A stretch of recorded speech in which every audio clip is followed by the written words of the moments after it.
Alright, so this weekend Brandy's taking her Miata drifting. Last time she tried taking it drifting, it didn't go very well because she weighs 115 pounds and it's hard to throw around a car without a power steering when you don't have big old guns to do it. So today we're putting in power steering for her car. Alright, so this is an NB, it's a 99, and it does have a BP, a BP8 swap, the VVT engine.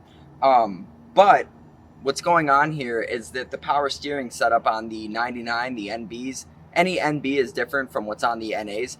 And the difference really isn't a loop that goes down around the power steering rack and then the attachments that attach your high pressure line to the pump and to the rack. So because it's a 99, the rack is a 99 rack. But when we sourced the power steering setup, which turned out to be kind of difficult, we were able to source an NA one. So because of that, all the fittings to attach it are different, like I was just telling you guys. So here's the line for the NB rack, and it uses a banjo fitting on both ends, and the NA rack uses I don't really know what to call it, but it's like an M16 1.5 just like screw-on fitting.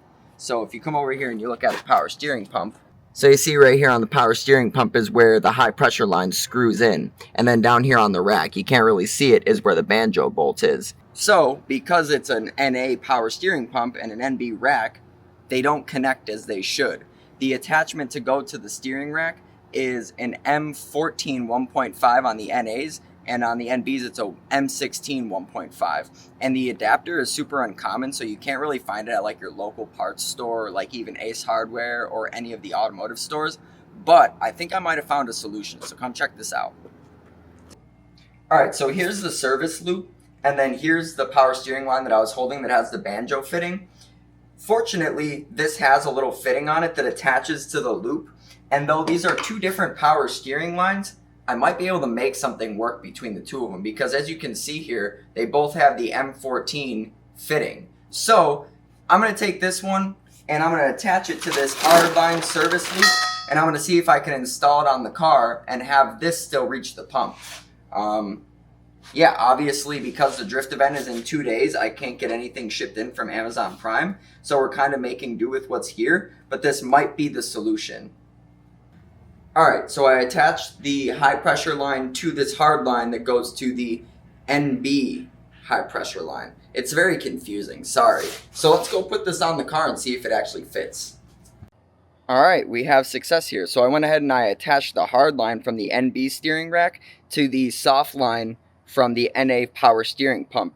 And there's enough slack within the two lines to allow it to all fit up properly. I loosened the nut where it attaches to the hard line so it can rotate where it needs to, and now that I have it in place, I'm going to get the banjo bolt on the steering rack tightened and then let the high pressure line kind of fall where it's comfortable. Then I'll tighten that up so it's not like pulling or there's no resistance or anything. So let me show you this. So if you remember, the other line I had the banjo fitting right here. So that's a screw-on fitting, right? And then down here on the rack, you can see the banjo nut.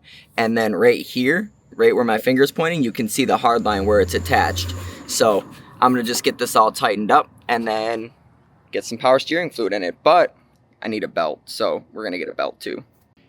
Alright, so you guys probably don't know, but the story with this car is that it was sitting across the street from my buddy Josh's house for like 8 or 9 months, and then it ended up moving like 2 blocks away to another kid's house that was around the corner from my house, and it sat there for a really long time, and I was working at a shop, Kashad's shop, and the kid who lived at the house where this was sitting came in for tires, and I just like mentioned that if he wanted to get rid of it to let me know, and that's when I found out it had a blown engine or whatever. So like one day a few months later he hit me up and he was like, hey, if you want the car for $800 or $1,200, come get it. And then we ended up giving him $800 for it and strap towing it home. It only took a few minutes because it was around the corner.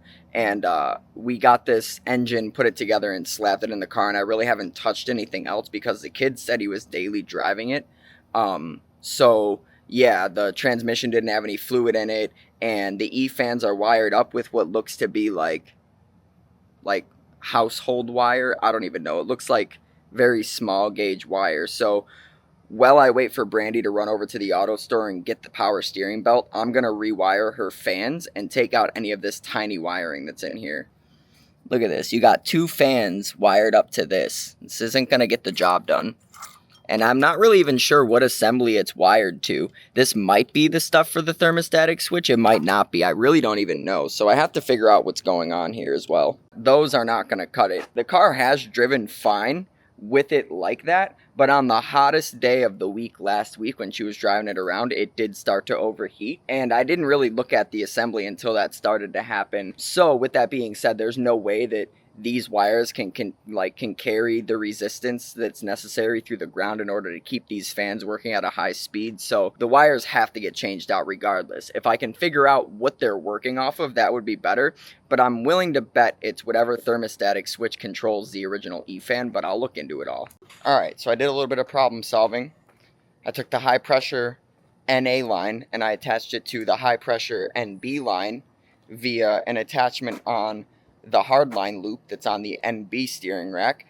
On the NA pump that I have, it goes straight from the pump to the rack where the steering knuckle attaches to the rack. Sorry, I'm just trying to think this all out and explain it to you guys the right way. And then on the NB, there's like a hard line that I was showing you earlier. So it's almost like they just realized that the current one would just fit, and then they just replaced the M14 1.5 fitting with the banjo fitting. But whatever, it doesn't matter because it's all hooked up now. And I redid the harness for her E-fan, which is now wired to which should be the fan assembly. So with the AC on, both fans will be on.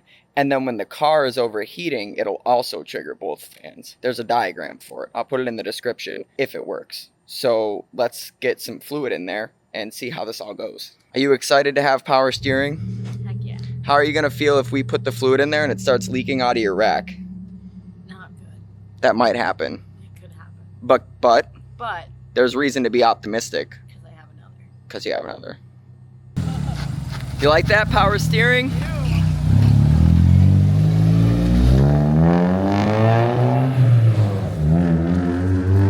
Alright, so the power steering's working. There is a little bit of a leak, but it's coming from the front crush washer. And I'll show you on this rack right here. It's coming from right here. So I'm going to get some crush washers tomorrow and take that off and replace it and hope for the best. But if not, this is a rack that we got out of a car that was crashed on the back end. So it should work good. We'll see. But I'm going to go home for the night, and then tomorrow we're going to grab the Miata and go back over to Zach's shop and put it up on the lift and finish it up there because the drift event is Saturday morning. So I'm going to have this thing dialed in. Look at that. It's golden hour. And now Brandy's coming back around.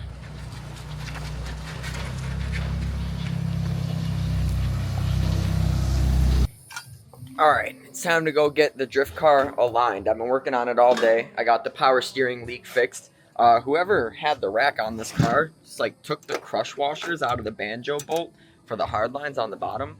I don't know who would do that or why they would do that, but they did it, and I just took them off the other rack and put them on and tightened it down and smacked it with a hammer and then tightened it a little bit more, and well, they're working fine. So I'm going to take the car over to Whoops and get it aligned. So I'll see you there.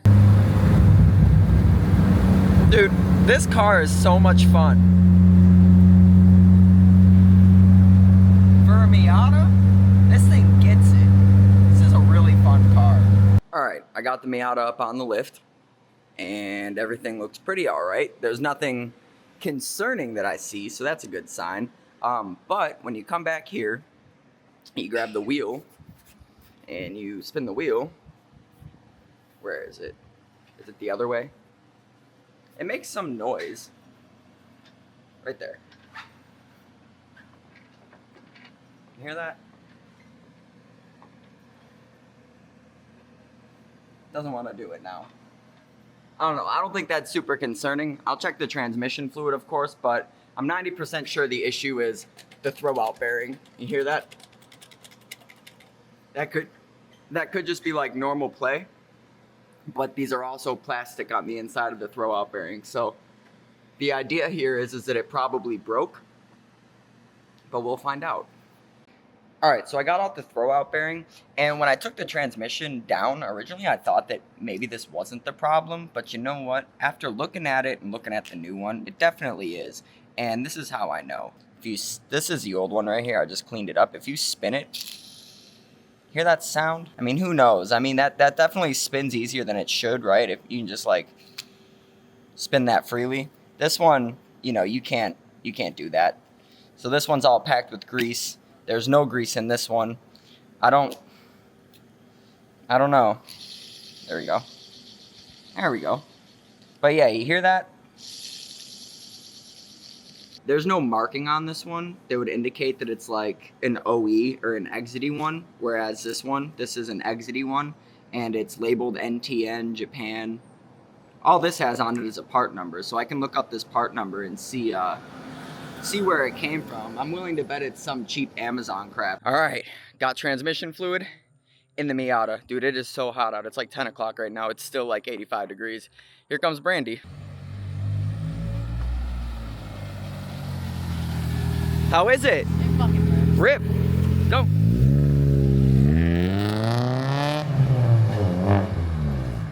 Oh, she's so excited. If she was a real baller, she'd drift the cul-de-sac, but she's scared.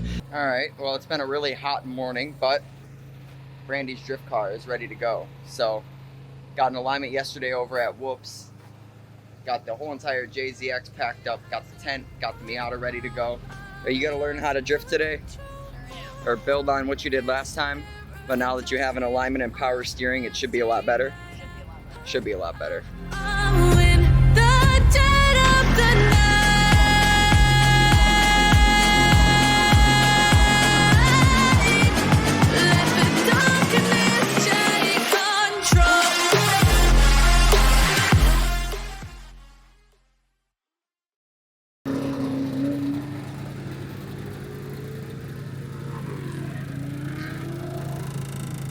You excited? I could vomit. It's okay, you're learning. Remember that. This is like day one for you. Except you've done it a few times already. Jitters are to be expected. I think she'll do fine. The car's a lot better now than it was before, plus power steering. And none of the tires she used last time were like matching or had equal tread, and these are brand new tires. So, we'll see how it goes.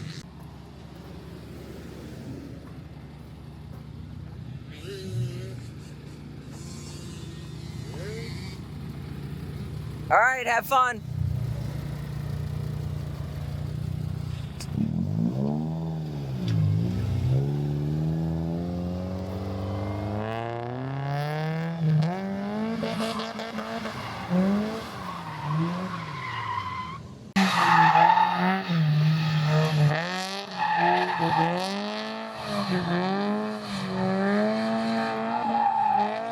Sweet.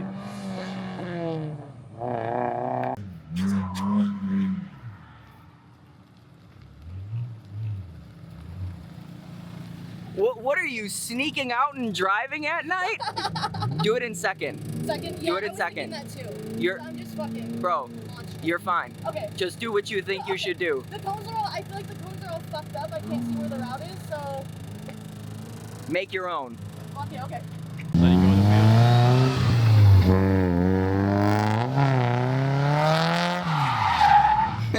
All right, so the Miata, I don't know if you guys can see it or not. When she's getting on throttle, the back end is dipping down, and then as soon as it hits the bottom of the suspension travel, it bounces back up. And as soon as it bounces up, it shoots out her back end and she can't maintain control. So I just put the car up on a jack and I tightened the rear, whatever you want to call them. They're like adjustable struts. I don't really know what they are. I have coilovers that I need to put on still. And then she was getting some weird issue with her fuel pump, and I took that out and there was a loose spade connector. So whoever put in the last fuel pump just didn't clamp down the wires enough. So I went ahead and clamped that back down after I opened it up with vice grips, which was really hard because, like, you know how when you're like just checking everything out, you just kind of yank on the wire a little bit? Well, I yanked on the wire and it pulled right out of the connector.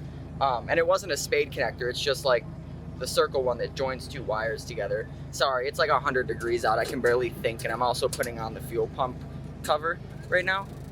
So I just wanted to update you guys and let you know that I clamped that down and I like made sure that the hoses were tight connecting the fuel pump to the fuel hanger, and I got it back in here, and the car's starting up now and it's idling again on its own without any issues. So yeah, fingers crossed that the fuel pump's not going bad, but if that happens then we could just get a new one. But I'm gonna say that at the end of the vent, just buy a new fuel pump and get it in here so we know that we changed it personally. But yeah, if it doesn't have any more issues, then maybe it's not bad, but I'm just gonna drive the car and see how it does. You ready? Heck yeah. You having fun? Sure am. Cool. All right, well, I tested out Brandy's car a few times, and then the dude that runs OSW's like safety thing came over and yelled at me, and then ripped off Brandy's bracelet, and I didn't take very much exception to that, so I went and got confrontational with him.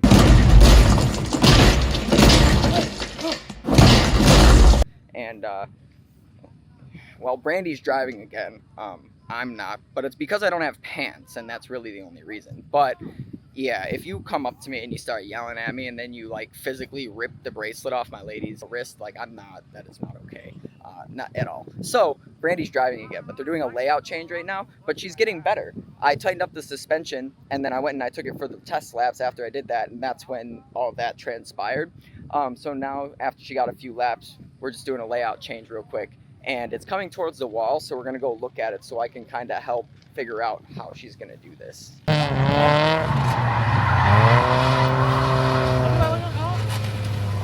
Oh, she ate a cone. Oh, she don't even care about her bumper. She's just out there ripping it still.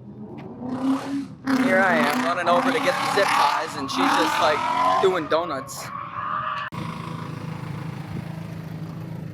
You ate a bumper, or a cone. You ate a cone. I've been eating a few. That's okay. They're good for you. Good. Good for you. Right. Well, her bumper is coming off, so we're just gonna go ahead and make this not a distraction. Hell yeah.